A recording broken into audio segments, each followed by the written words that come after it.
In today's lesson, I'm going to teach you the easiest aiming system for beginners that I'm using, some pro players are using, and I'm having two students with me here who are going to learn the system with my guidance on the table, and I'm going to show you how you can apply it in a real match. Alright, the ghost ball aiming system. First I'm going to show you how it works, then I'm going to show you two ways how you can practice the system and use it in a match situation, and then we're having the two students here who are going to learn it with my guidance on the table. So, ghost ball aiming system. Now we have this imaginary ghost ball. We're using a real cue ball here, and what I'm going to do is I'm putting it right behind the 9 ball so that it is straight in a line with the 9 ball and the pocket. So this is our imaginary ghost ball. Now the cool thing is, no matter from where you are shooting, you always just have to aim to the center of the ghost ball. Because that way, if you're aiming to the center and you're coming from here, at one point the cue ball is at the exact same position where the ghost ball is. And if we're taking another ball, for example, that is coming from here or from here, you see they're traveling towards the ghost ball, and at some point they're here where the ghost ball is. So all you have to do is aim to the center of the ghost ball and you will always make the ball. Of course, the ghost ball has to be in the right spot. And there are some things that change the ghost ball aiming system. If you're using spin, for example, then this doesn't work, but that's like the same in every aiming system. And we have a thing called cut-induced throw that you have to consider, but for this would be too much for this lesson. I have a separate video, you will find it right here in the top right of your screen. There you will learn everything how you have to adjust your aim if you're using spin and stuff like that. But this is a whole complete lesson. Today we're just talking about how the ghost ball aiming system works. Okay, now I'm going to put my GoPro on and showing you the two steps or two ways you can practice the ghost ball aiming system. Alright, same situation on the table. We're having a 9 and we're having a ghost ball. So now I'm going to show you what you can do, how you can learn it if you're using a partner. And afterwards I'm going to show it how you can use it on your own or practice it on your own. So all you have to do is leave the ghost ball where it is.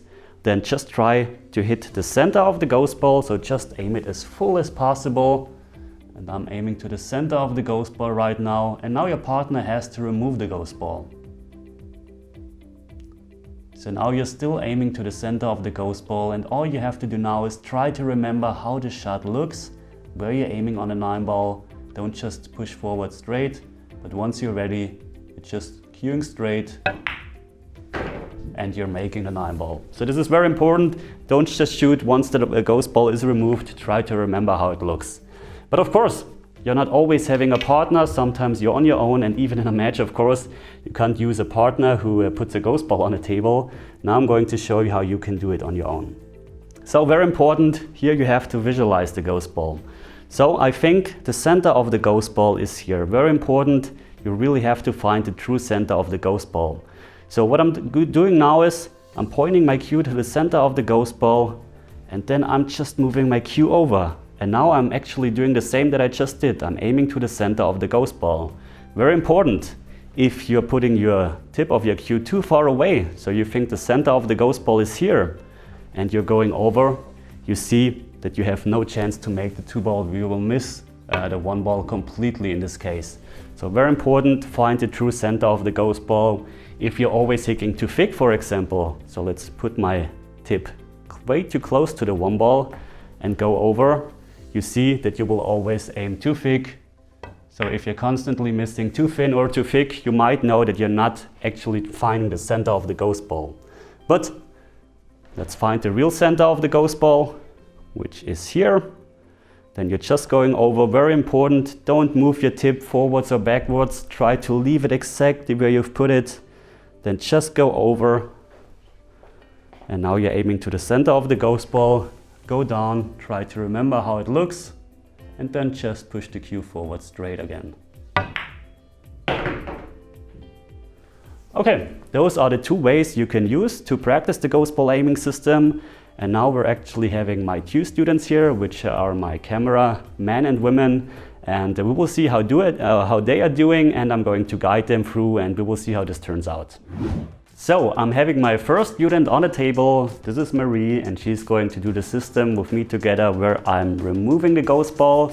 But before we're doing this, we're just trying to make the 9 ball into the side pocket without using the ghost ball aiming system, so that we have a reference and see if she's already able to make the 9-ball or if she needs some help with the ghost ball aiming system. So just try to make the 9-ball into here and aim on your own. Okay, we got a foul here, but then she pulled the trigger, but you can see even with that foul, the 9-ball was hit way too thick. So now let's try to use the ghost ball aiming system and see if she gets any closer with that system. And in the best case, she will make the 9-ball, but of course, you will need some practice for that. So I'm putting the cue ball somewhere on the table, and all I want you to do now is try to aim to the center of the ghost ball and don't add any left or right spin, just try to hit the center of the cue ball. And once you're feeling ready, just let me know and I'm going to remove the ghost ball. Okay. And she made it on the first try. By the way, this wasn't staged, this was the first time she was trying this. And you see, with this method, she already was able to make the ball on the first shot.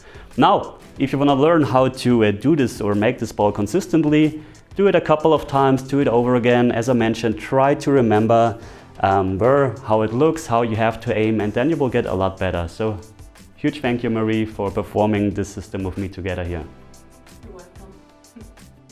Okay, now I'm having my second student here, which is the same time my cameraman that you probably know from the December series. And by the way, he's also a beginner. So first of all, of course, let's try to make the 9-ball into the side pocket without using any system.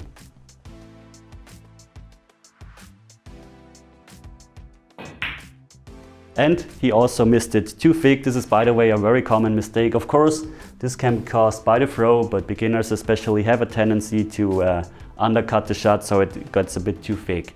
But now we're trying to do the same shot, and now you're using the system that I explained, where you're just putting your cue or your tip at the center of the ghost ball, and I'm going to guide him. So try to find the center of the ghost ball. This looks good. Now just move your cue over the cue ball, and then just aim to that spot, to the center of the ghost ball. And now he undercutted the ball, but this is absolute no problem. And you can see this is not staged, so this happens.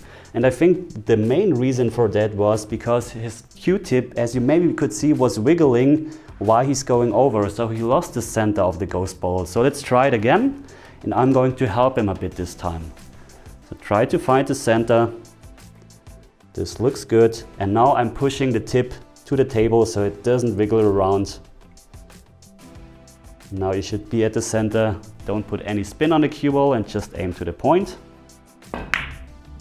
And now he made the ball. So this is a very common mistake if you're going over, that the tip wiggles a bit. So this can happen.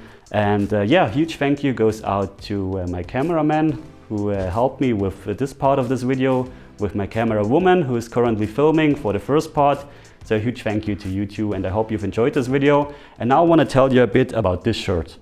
Okay guys, as mentioned, I'm going to show you my new shirt, which is a cooperation with Pool Fashion. They are a German company which are producing pool fashion, of course, and this is the Sharivari line shirt that I'm going to use in money matches, in tournaments and so on. The good news is, if you like how this looks, then you can get this shirt for your own. Just go to my website and you will find every information you need. And the cool thing is, you can even get your name on it. So for example, if you're playing in a league, if you're playing tournaments, then maybe use the Sharivari shirt. And if you want to have different pool fashion, of course, they are not just selling my shirt, they have different layouts. Then head over to Pool Fashion. The link to my website and to Pool Fashion are both in the video description. And yeah, apart from this, a huge thank you to Pool Fashion, to every other sponsor, of course. And don't forget to like, comment, share and subscribe if you enjoyed this video. Thanks for watching guys, and as always, see you at the next lesson. Take care.